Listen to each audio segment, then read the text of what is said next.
दोस्तों 6 अगस्त 1945 तो आप सब लोगों को याद ही होगा, जब अमेरिका ने जापान के दो शहर हिरोशिमा और नागासाकी पर परमाणु बम गिराया था। तो ये बम जो गिराया था, इसका प्रभाव केवल उस समय के विनाश तक नहीं रहा, बल्कि दशकों तक आज भी जापान को प्रभावित करता रहा है ये। और ये सब बताने का कारण मेरा ऐसे ही नहीं है, क्योंकि इतिहास अपने आप को दोहरा सकता है रूस और यूक्रेन के युद्ध से। तो आइए मैं बताता हूँ रूस के बारे में। रूस का क्षेत्रफल दोस्तों 17 करोड़ वर्ग किलोमीटर में फैला है। ये पूरे वर्ल्ड का 1/10वां हिस्सा है। रूस में डिफरेंट 11 टाइम जोन है। सोचो आप, ये कितना बड़ा हो सकता है। रूस में एक ही टाइम पर दिन होता है और उसी समय दूसरे हिस्से में रात होती है। रूस में लेक बेकाल 20% पूरी पृथ्वी का शुद्ध पानी की झील है। इतना मीठा पानी 20%, सोचो आप। रूस में 3500 किलोमीटर की वोल्गा नदी। इतना बड़ा होने के बाद भी रूस ने कभी घमंड नहीं किया। रूस ने कई विवादों के बाद भी 2014 में क्रीमिया पर अपना अधिकार क्षेत्र प्राप्त कर लिया, जिसे यूक्रेन ने अपनी आजादी पर एक हमला बताया। रूस और यूक्रेन पहले सोवियत संघ USSR का हिस्सा हुआ करते थे। रूस आज भी यूक्रेन को अपने प्रभाव क्षेत्र में मानता है, जबकि यूक्रेन नाटो की सदस्यता लेकर पश्चिमी देशों के साथ अपने संबंध और ज्यादा बढ़ाना चाहता था।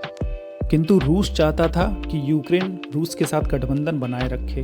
रूस ने यूक्रेन को कई बार वार्निंग दी, किंतु फिर भी यूक्रेन ने पश्चिमी देशों के साथ अपने संबंध स्थापित रखे। तो रूसी राष्ट्रपति श्री व्लादिमीर पुतिन ने अपनी फौज को आदेश दिया कि यूक्रेन पर हमला करें और उसे अपने अधिकार क्षेत्र में वापस लें। रूस के राष्ट्रपति श्री व्लादिमीर पुतिन का ऑर्डर मिलने के बाद रशियन आर्मी ने यूक्रेन पर हमला किया। हमला करने के बाद यूक्रेन को आज वर्तमान में रशिया ने पूरी तरीके से मिटा दिया है। अब यूक्रेन सिर्फ एक देश नाम के लिए बचा है। रशिया ने यूक्रेन को पूरी तरीके से बर्बाद कर दिया है, पूरी तरीके से उसको डिस्ट्रॉय कर दिया है। आप लोग वीडियो में ये देख सकते हैं।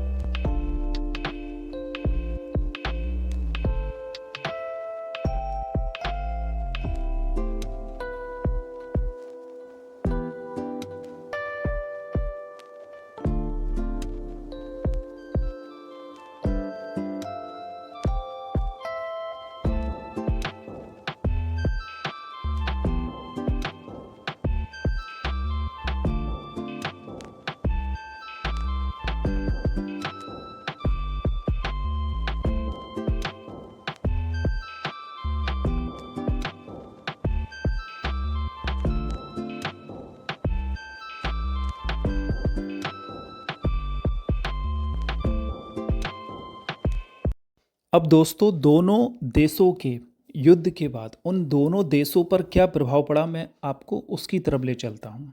रूस और यूक्रेन दोनों देशों की अर्थव्यवस्था पूरी तरह से बर्बाद हो गई है।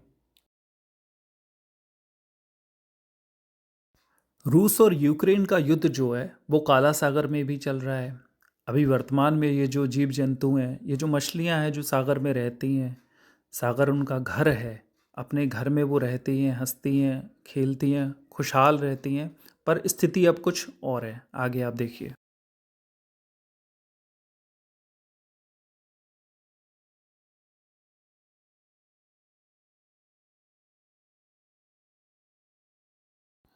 दोस्तों, रूस और यूक्रेन के युद्ध के बाद तेल और गैस की बढ़ती हुई कीमत पूरे यूरोप में ऊर्जा संकट पैदा कर रही है। जबकि रूस को तो कोई विशेष फर्क नहीं पड़ा, वो इसीलिए क्योंकि जो गैस का प्रमुख सप्लायर है वो पूरे विश्व में रूस है। रूस दुनिया का दूसरा सबसे बड़ा प्राकृतिक गैस उत्पादक देश है। दोस्तों काफ़ी हद तक जो नुकसान है वो रूस को भी हुआ है, क्योंकि रूस का जो शेयर मार्केट है, मॉस्को एक्सचेंज, वो ऊर्जा कंपनी जैसे गैसप्रोम, रोसनेफ्ट, ल्यूकेल आदि पर निर्भर रहता था। जब तेल और गैस की कीमतें बढ़ती थी रूस में, तो उसका जो करेंसी है रूबल, वह भी मजबूत होती थी। रूस को दोस्तों युद्ध के पहले जो है वो एनर्जी सुपर पावर कहा जाता था। इनके रूस में जो शेयर मार्केट था उसमें यूरोप और अमेरिका देश भी अपना निवेश करते थे युद्ध के पहले, लेकिन अभी ये प्रतिबंधित है। एक स्रोत के मुताबिक ये कहना है दोस्तों कि रशियन सैनिक 3,17,000 के आसपास मारे जा चुके हैं। और दूसरे स्रोत के मुताबिक दोस्तों 5 से 7 मिलियन यूक्रेन के लोग युद्ध के कारण अपने देश से निकलकर अन्य देशों भाग में जैसे पोलैंड, जर्मनी, रूस आदि में जाकर आज वर्तमान में रहने लगे हैं। 5 से 7 मिलियन। दोनों देशों रूस और यूक्रेन के युद्ध में दोस्तों अभी भी यूक्रेन ने हार नहीं मानी है। पश्चिमी देशों से, नाटो में 32 देश आते हैं दोस्तों, जैसे कि बुल्गारिया है, बेल्जियम है, अल्बानिया है, डेनमार्क है, एस्टोनिया है, फिनलैंड है, ग्रीस है, हंगरी, आइसलैंड, ऐसे करके नीदरलैंड करके 32 देश आते हैं जो अभी भी वर्तमान में 2025 में भी 2022 में ये युद्ध चालू हुआ था। 3 साल के बाद भी आज भी नाटो 32 देश मिलकर यूक्रेन की हेल्प कर रहे हैं। दोस्तों मुद्दा आ जाता है परमाणु बम का। अभी हाल ही में अमेरिका ने रूस पर परमाणु बम गिराने की धमकी दी है। जैसा कि मैं वीडियो के पहले क्लिप में जापान पर गिराया था, मैंने वो बताया था। अमेरिका ने रूस को धमकी दी है परमाणु बम गिराने की। इसके रिटर्न में दोस्तों नॉर्थ कोरिया की तरफ से भी रूस को काफ़ी हद तक मदद मिली है। मार्च 2024 तक 7,000 कंटेनर की आपूर्ति का दावा किया है नॉर्थ कोरिया ने। उदाहरण के लिए 4 से 6 मिलियन से अधिक गोला बारूद भेजे गए हैं रूस यूक्रेन पर हमला करने के लिए नॉर्थ कोरिया ने। भारत अभी दोस्तों रूस की किसी भी तरीके से हेल्प नहीं कर रहा है, टोटल न्यूट्रल है। किंतु Iran back of the hand से कंटिन्यू रशिया की हेल्प कर रहा है। चाइना भी खुला समर्थन कर रहा है रूस का। चाइना भी दोस्तों रूस का खुला समर्थन कर रहा है। चाइना रशिया को गैलियम, जर्मेनियम, एंटीमनी जैसे खनिज धातु जो कि ड्रोन एवं मिसाइल्स बनाने में काम आते हैं। दोस्तों लास्ट में मुद्दा आ जाता है एटमी बम का, परमाणु बम का। ये बहुत ही खतरनाक है, बहुत ही डेंजर है। जापान का क्या हाल हुआ था। यदि परमाणु बम किसी भी देश के ऊपर गिरता है, चाहे वो अमेरिका का हो, चाहे वो रूस का हो। हालांकि रूस के पास परमाणु बम है 5,700, अमेरिका के पास है 5,300। दोस्तों परमाणु बम गिरने के बाद एक छोटी सी क्लिप से यही बता सकता हूँ कि बस पृथ्वी का यही हाल होगा जो आप देख रहे हैं। बस दोस्तों इस वीडियो के माध्यम से, ये जो मैंने इतनी मेहनत से बनाया है, इसके माध्यम से मैं यही संदेश देना चाहता हूँ कि बस इस युद्ध को तत्काल प्रभाव से रोका जाए और विश्व में शांति बनाई जाए। Thank you so much.